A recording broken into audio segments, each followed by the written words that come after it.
Saint Joseph Catholic Cathedral Rawalpindi से समरीन यूनुस का आप सबको सलाम।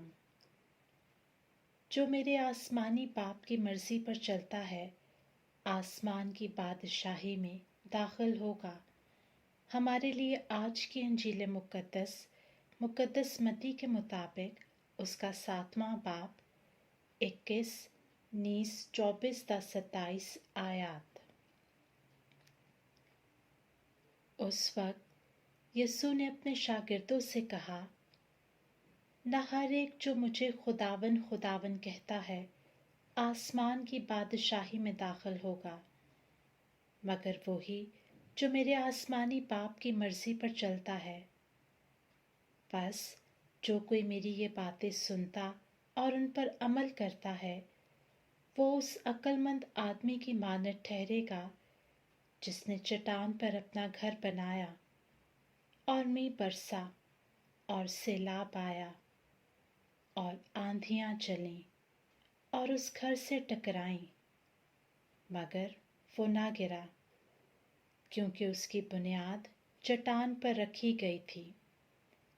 लेकिन जो कोई मेरी ये बातें सुनता है और उन पर अमल नहीं करता वो उस बेवकूफ़ आदमी की मानद ठहरेगा जिसने अपना घर रेत पर बनाया और मींह बरसा और सैलाब आया और आंधियां चलीं और उस घर को सदमा पहुंचाया और वो गिर पड़ा और उसका गिरना होलनाक हुआ। इंजील मुकद्दस के पढ़े और सुने जाने पर खुदा की बरकत हो, खुदा का शुक्र हो। बाप और बेटे और रूह कुदस के नाम में आमीन। हमारे लिए आज की तिलावत मुकद्दस मत्ती की इंजील से ली गई है। मत्ती 9 बाब 27 से 31 आयात मुकद्दसा। जब यीशु वहाँ से रवाना हुआ तो 2 अंधे उसके पीछे पुकारते हुए आए, ए दाऊद के बेटे, हम पर रहम कर। और जब वो घर में पहुँचा वो अंधे उसके पास आए।